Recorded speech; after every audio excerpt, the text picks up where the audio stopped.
Chief Rolón, thank you so much for joining me on Culture Chat today. Thank you for having me. Yes, it is awesome to have you here, especially knowing that, you know, you've been here since the 70s, and we've been established here at the Wah Lum Temple since 1980, and you've driven by so many times, and this is your first visit to us. That is correct, and looking forward to, after this, to the tour. Yes, so we're here at the Wah Lum Cultural Center, which, of course, we've been here, like I said, for such a long time, and it's just amazing because we were just talking off camera a bit, kind of about, like, the origin story and how you came here from Puerto Rico, and basically it was kind of a whole new world, yes? Absolutely, and of course, English being our second language when we arrived here, it was somewhat of a culture shock to get used to the new setting, but even back then, this community has always been very welcoming, and having had that as part of our growing up allowed us to basically blossom, and in my case, obviously I feel very blessed to have reached the level where I am today. Yeah, well, we were talking, that you also, you said, you didn't really speak English when you first got here, and I think that story still holds true for a lot of people today when they come here from a different country or New York or, somewhere where they're prevalently speaking Spanish. I find that even my husband, he was born in Brooklyn, but he didn't speak English going into the school system, and they're like, kids will learn English in school, but I find English is a second language. It's pretty prevalent in the U.S. and specifically in Central Florida. I mean, we have a really big Hispanic population. So what was that transition like for you then? Because you can see, now there's specific classes one goes into, and then there's kind of an integration that happens for them to really have adjustments. It must have been a little bit different for you back then. It was a little challenge, but being young gives you an advantage to be able to basically adjust to your new settings. I remember being a kid back here in Union Park, where we first moved to, and playing with other kids, and we really did not understand what anyone was saying.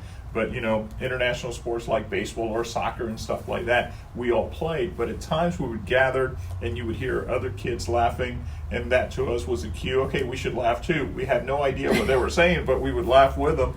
But through that process, we were able to pick up on the language quickly. Today, it's a blessing, but at the same time as a curse if you come into an environment like the one you have here in Central Florida, where you have people from all over the world and large numbers of individuals from all parts of the world. And, the natural thing is to gravitate towards the people that are like you, that speak, your same language. But that can also hinder your process of learning quickly the new language. If you find a setting that, allows for you to communicate in your natural language, and you don't have to exercise English, then it does become a little bit of a challenge. So again, a blessing and a curse sometimes when you have an environment that is as common for you to find people that are like you in a community like this. Yeah, and I mean, I think, I'm obviously Asian American, and of course, my dad started in Chinatown, Boston, and he had no need to speak English for a certain period of time. There was such a tight-lit community, like you said, but I think it does, like you said, it just hinders you in the long run. And as a child, it's a lot easier to adapt because I think kids have that universal language of sport and play, and just it's so much easier to adapt. But I'm curious about what your thoughts are on that immigration standpoint of people who are coming in that as an adult that maybe or someone older that have kind of a harder time with adapting, and how you feel like the community embraces them and things like that. Well, I'm going to use family as an example. My wife is Venezuelan, and a lot of her family members, because of the situation in Venezuela, have transitioned to the United States. And a lot of them have chosen South Florida, the Miami area. So for the parents, it's been very challenging because of that. There are such a huge number of the Hispanic population in South Florida is so big, they don't necessarily have to speak English in order for them to function. On the contrary, the kids, though, have adjusted quickly, and just in a matter of a couple of years, they're actually speaking English in a way that's very impressive. For anyone coming into this country, obviously the current climate is very challenging, especially when it comes to the immigration issue. It's posing some challenges also for us at the law enforcement level. where we're having to monitor what's going on nationally when it comes to a lot of the decisions that are being made. We definitely all can agree that it's a broken system that needs to be fixed. And when it comes to law enforcement, it puts us in a difficult situation because we are then sort of put in a position where if it applies to us at our level, that we have some enforcement obligations that we must enforce, but we're not in the immigration business at the local level, and that's what everyone must understand. We are here to deliver services. We are here to deliver services to anyone who is victimized, and this is an opportunity for us to share that if you are a victim of a crime, if you are here undocumented, if you have reason to believe or you have some fear that law enforcement may not render the same services that we would to any citizen of this country, then please make sure that you share this with others, that is wrong. You have to report being victimized. Our job is to render services to help you during those situations. And there are actually rules and regulations in place in our line of work that basically govern that, where our interest is not whether you're here undocumented or not. Our business is to render services to those that are victimized so that we can bring those who victimize others to justice. Right, and I think that's a really good distinction to make, because obviously, like you said, with the climate we're in and the negativity that a lot of the immigrants are feeling and getting, they're obviously already afraid, right? Mm-hmm. But I mean, the fear of deportation and everything. And so anyone with, some sort of official looking uniform, Yeah. I think that definitely causes a bit of a fear. So it's really great that you've clarified that. And I feel like that also must affect the community around them, right? So it's not just, the one family that's being affected, but it kind of affects everybody. And then there is a little bit of that negative connotation that, law enforcement does get. I had Right. Sheriff Mina on the show, and at the time it was Sheriff Demings, and, we've talked a lot about, the bridging the gap between Yes. community and law enforcement, and so I've shared this story a lot of times as well. Back when I was young in the 80s, you'd have like a police officer come to the school and everybody was so excited, and it was just like you were in awe of the sheriff badge, I mean, it was kind of this nostalgic, very like, revered thing. And I feel like the community, especially in the younger generation, maybe it's not that same vision that they're getting. They're not really getting the same sense of community and sense of that the law enforcement is there as a community protector and member as well, like, because you're not just an authoritative figure, you're also a part of the community. What do you see as the best way to maybe bridge that gap between community and law enforcement? We need to do a better job of telling our story. Social media is driving a lot of the decisions and way of thinking that people are experiencing these days. For the law enforcement profession, we across the nation, millions, I'm talking 50 to 60 million contacts with citizens each year. Those are the ones that we can track in our systems, right? Contacts like this, we don't even track those, but yet that is a contact with a member of our community. Overwhelmingly, the great work that our officers are doing is there. We need to be able to capitalize on technology to tell our story also. We do recognize that, unfortunately, as a result of those contacts, each year there are a number of unfortunate situations that lead to potentially someone losing their lives as far as the citizens go. Officers are constantly, to be honest, under attack when it comes to certain areas, but citizens, unfortunately, when they have contact with officers, there are an average of about 900 or so per year that lose their lives. But when you dive into those situations, you will find that there was a justification for the action that the officer took during that particular situation. So, and then there are the few that are questionable that we ourselves in law enforcement do question and say, were those the right tactics? Was that the right action? Those, unfortunately, we do have to recognize that bottom line is they're wrong and we must take corrective actions for them. But to convince the general public that the overwhelming majority of the work that we're doing is positive is our challenge. the fact that here in Orlando alone, the city of Orlando, our police officers, over 500,000 contacts per year with our citizens. That's quite a bit. Uses of force, about 400 to 500. And then when you go into the uses of force and you look at where they occurred, the majority of them occurred in the downtown area, where the majority of our bars are, where the majority of our student population goes. And unfortunately, when they drink a little too much, they get liquid courage, they get into fights. And of course, our officers are having to take some type of action, use some force to arrest them. Overwhelmingly, the great work that the officers are doing overshadows anything that could be labeled as something negative. But we are human. We do come from the human race, and we're not perfect. It's one thing to make a mistake. It's another to use misconduct during your line of work.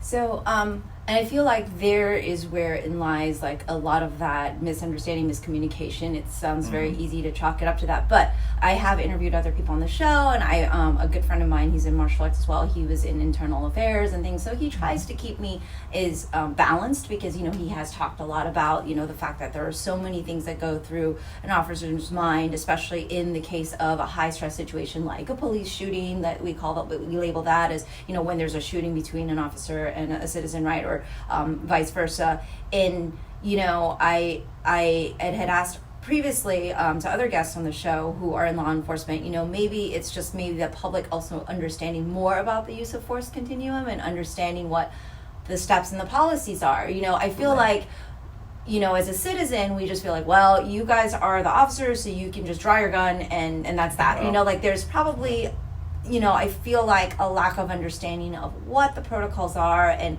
maybe lack of education on both sides of understanding what is right and what is what is legal, right? And also like the thought process. And I know Sheriff Mina, we had talked about, we have a community program where you can come in and learn and shadow. And I was like, oh, what is that? And it was like a few weeks long. And I'm like, don't you have like a one-day seminar where you can come in and just kind of like go and kind of be, and I think a lot of people won't take the time to become, to do that. So I, like you said, the challenge is how do you get information out there? But I mean, my question to you is how open are you to like your officers making sure that the public does know what the protocols are in terms of like, okay, when you pull someone over, or if you think someone's like might be driving drunk or reckless, like like understanding that use of force continuum. So we have used opportunities to bring the media and community activists into the Orlando Police Department, for example,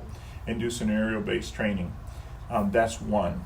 We have done that for a number of years, and every time we do it, we get the same outcome. Someone overreacted or underreacted to the situation that they were exposed in. Officers are required to make decisions, split-second decisions. Our use of force continuum basically addresses that, but the officers have to take action like in, again, split seconds. So when we put our citizens or media representatives in those scenarios who have not received the training that our officers have, overwhelmingly the majority of them were, again, underreact or overreact to the situation. So, but to your point, you brought up something that's very important, and I had not given this some thought. The Citizens Police Academy that you were referring to, it is a number of weeks that require you to come in for X number of hours per week up to the graduation point. But maybe we should take a poll from our citizens and basically ask them, what would be your preference? Can you accommodate one day to come in and do this, or would you rather have the 5-10 weeks as part of the process? And we should adjust our efforts based on that. If we find that overwhelmingly the majority of the people would rather come in for 4 to 8 hours rather than spending or committing, I think is a win. So we should otherwise not that. Coming in at all. Correct. Because I feel like, I mean, if just saying that out loud, like, do you want to come and do a 5 to 6 week program or 4 to 8 hours? I mean, it's kind of, because time is so, everybody's attention is so dispersed. We talked about social media. Mm-hmm. So how do we expect people to commit to something that's pretty much voluntary? So here's the other thing. We often focus on the adult figures, right? When it comes to our engagement efforts, And I remember from my high school days, a long time ago, I remember from my high school days where they would utilize the gym or the courtyard to do some type of major messaging with the students. How nice would it be if we utilized these facilities at all of our high schools and address the masses, the students, to go over scenarios like that, to talk about, hey, this is how our use of force works.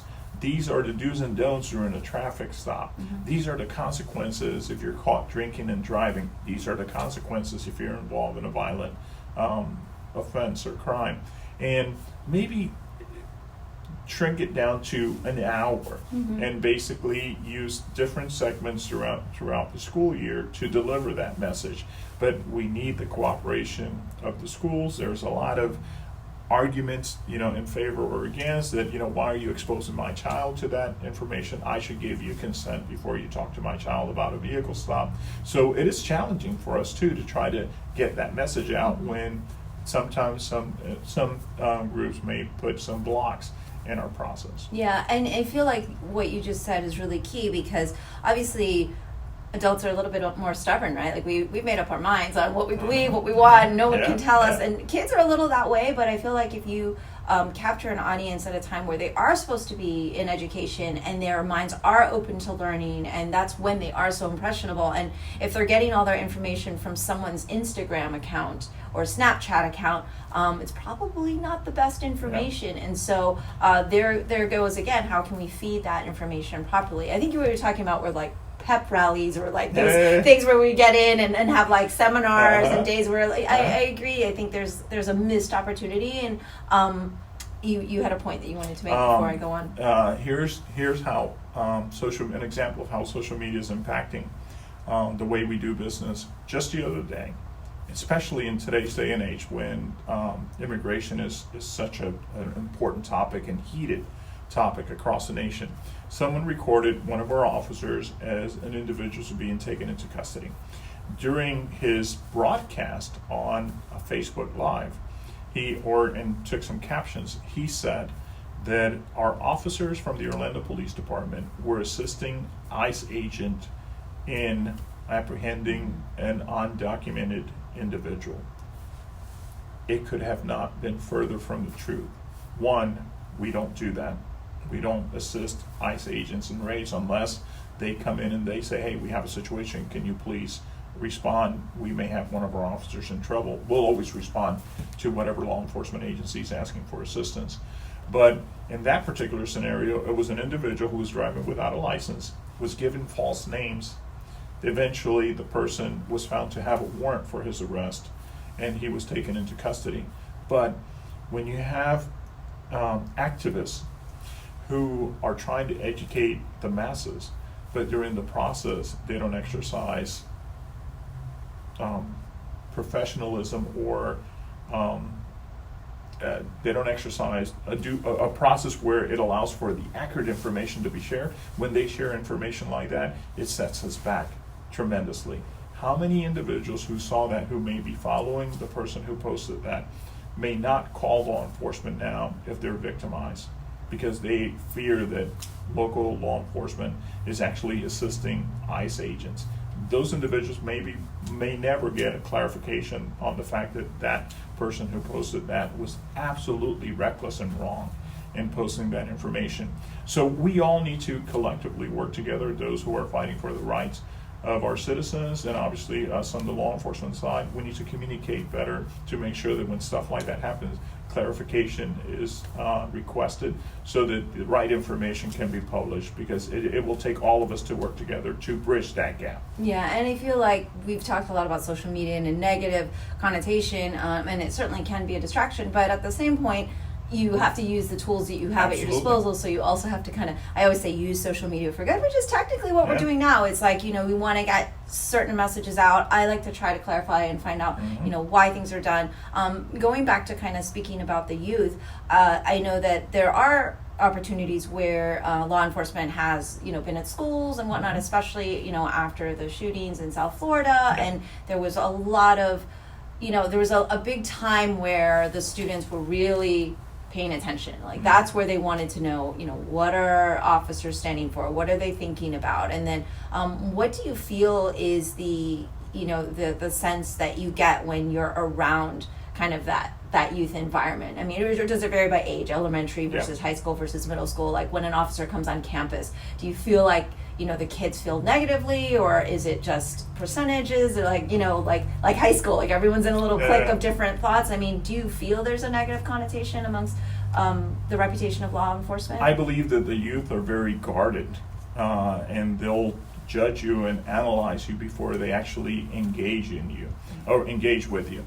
It used to be that the majority of the kids would basically just come up to you and say, "Hey, officer, what's going on?" Blah, blah, blah, and engage you in that way. Now they're more reserved. They're more like, okay, let me see what's going to be said first. Let me see what is being shared first before I actually open up and express myself to the officer. Meaning they're cautious about the encounter that particular encounter that they're having.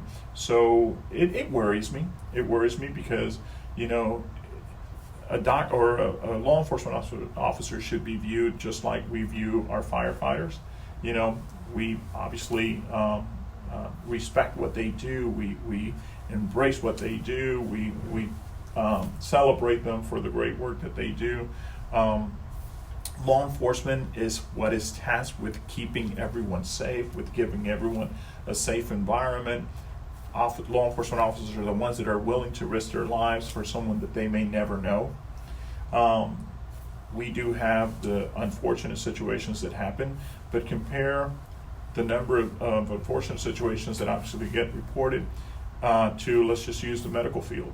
Over 200,000 deaths credited or associated with malpractice each year. Does that mean that we're going to look at the medical profession in a negative way? Absolutely not. Absolutely not. So we need to understand that we do have a hard job. We do have to rise to a higher level when it comes to situations that create confrontation between us and the public. I tell our officers all the time, I expect you to be more professional than anyone else, meaning if someone is testing you, if someone's trying to push you in a direction where they're trying to get you to engage in some type of argument or discussion, I expect you to rise to a higher level, for you to not allow yourself to be drawn into that, because you are the professional that is tasked with that. If not, you wouldn't be part of that less than 1% of our nation that is responsible for providing law enforcement services.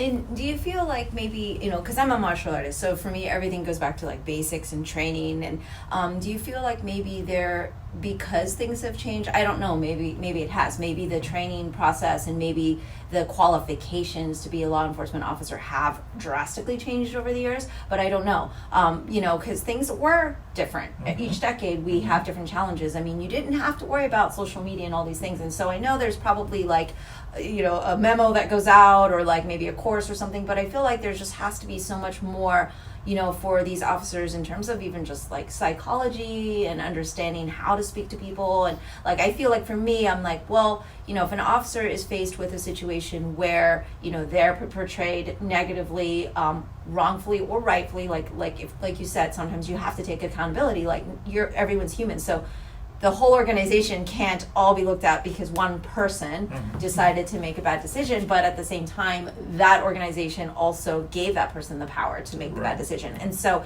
is it a lack of training, or is it, is there maybe more education that can be done even on the law enforcement side to maybe bring them up to all the different challenges that are out there today? Or do you feel like the standards are kind of already set, and is that wheel too hard to adjust? Not at all. So the standards are constantly evolving. Okay. The training is constantly evolving, and law enforcement today, better than ever before, they're adjusting to the changing times. So when it comes to, I compare the officers 20 years before I started, what was being provided then for training, what was acceptable back then, which was much, much different during my 20 plus year career, right? And then the officers that are coming on now, they compared to the training I received compared to the expectations for me as an officer during that period are going to be much different moving forward. So I believe that the officers that are coming into law enforcement today are probably the best trained and expected trained officers that any nation probably has right now when it comes to the law enforcement force.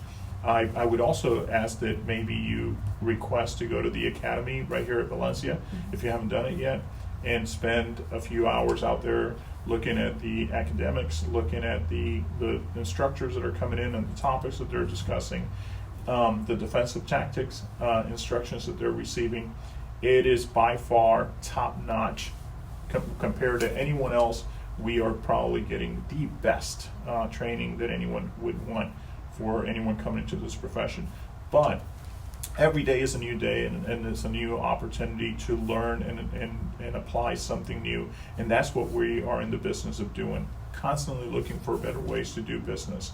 Our officers at the Orlando Police Department, for example, the state requires X amount of training for you to maintain your certification.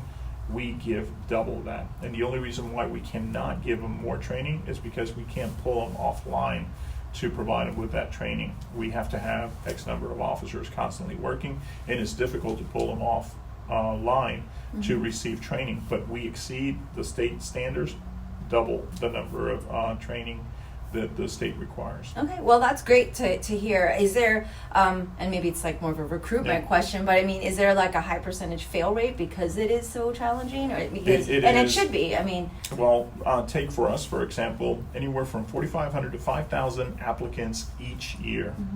About half of those are given an opportunity to continue on with the process, to fill out a full application. That's just for the Orlando Police Department. And out of that 2,500 or so, about 50 to 80 get offered a job each year. okay. So we're selecting the cream of the crop. But again, I'll go back to what I said earlier. We're human, and the human race is not perfect. So you have those individuals who potentially 99% of their career, they did absolutely the best you would want or expect from an officer, and then they had that 1% situation that came up that potentially put in question their abilities to perform their job or the decisions making process that they had in place because they made a mistake. And that's what we have to deal with on a constant basis, that we need to make sure that we identify, hey, this is a mistake and this is what we'll do to correct that. But again, misconduct, that's a totally different discussion. Yeah. There's very little room for misconduct in this profession. Okay, yeah, I mean, I know we're running short on time, so I have a few other questions, but just to wrap that up, I think that is also, on a public viewpoint where, all the, and this is not just City of Orlando, or of course this is like on a national level. I think the issue is that people feel like law enforcement does not have to pay for their misconduct. I feel like that's the impression people get. I don't know if that's true or false, but I mean the cases that the public gets to see, that's what it feels like, and so that's why I feel like there's that disconnect. Yeah.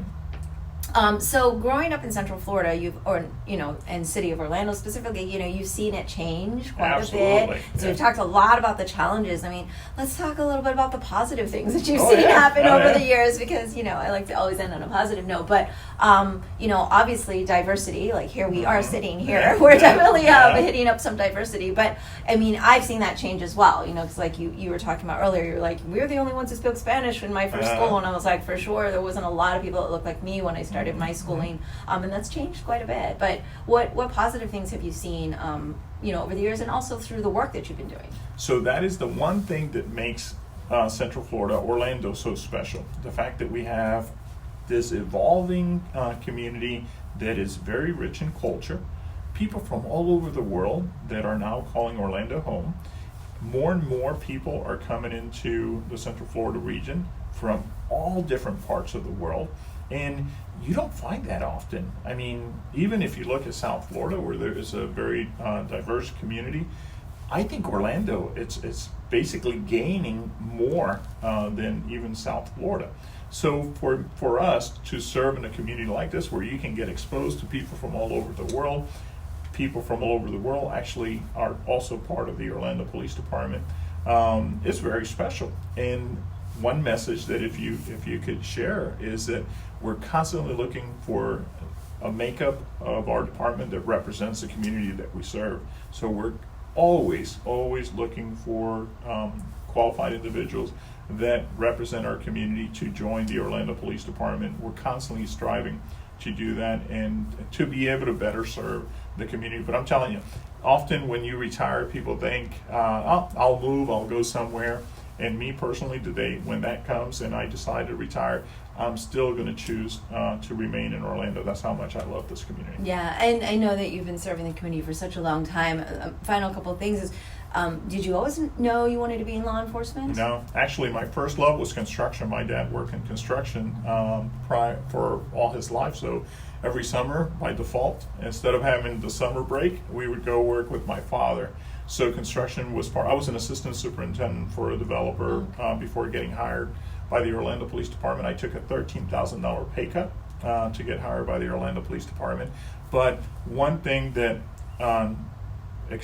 drove me to have an interest in one day exploring the profession was a motorcycle officer who came to our school. And remember what you were saying earlier about, when you saw an officer, it was like, wow, you look at the uniform, all that. That's the impression I had then. And we need to strive to create that again, so that when a child at a high school sees one of our officers walking in, they say, you know what, I want to be like that person one day. Yeah, and it's each person I think can do that. Like, because if you make that contact, I think that can definitely happen. And I can see, we've had a chance to talk a little bit, and I know that you're a really family guy. And what are some of like the cultures and traditions that you maintain from your Puerto Rican background and your wife's Venezuelan? I'm sure there's lots of good food going on, but I love hearing about that. So the Latin culture, if you don't have music, if you don't have some type of refreshment to go with it, and food, nothing else matters. That's the core of being Latin. We're all loud. Because my hands have been all over the place during this interview. We like to talk with our hands, and we're very affectionate. Also, it's just part of our culture. But to be able to then share that with others, with all the multicultural events that are held in the city of Orlando and the festivals and stuff, is awesome. There is a co-worker in the city of Orlando who's Serbian, right? And in his church, they have a pig roasting festival. Yeah. I didn't know that. If it hadn't been for the fact that I worked with someone who is Serbian who told me that, I would have never known. And that's the beauty of a community like this, that you have people from all parts and with all different backgrounds. They can share information like that and make you more culturally diverse as far as your knowledge goes. Yeah. So. Well, Chief Rolón, thank you so much for joining me on Culture Chat, taking the time to sit down and talk to me. It's wonderful to be able to have you here, and hopefully we'll have you back. Thank you very much. Thank you for having me. Look forward to it. Okay, thank you. That's all for today's episode. Thanks for listening to Culture Chat, and hope you enjoyed the conversation. Please subscribe and rate my podcast. Feel free to leave me suggestions or send an email to mimi@culturechatpodcast.com, or follow me on social media at Sifu Mimi Chan on Twitter, Instagram, or Facebook.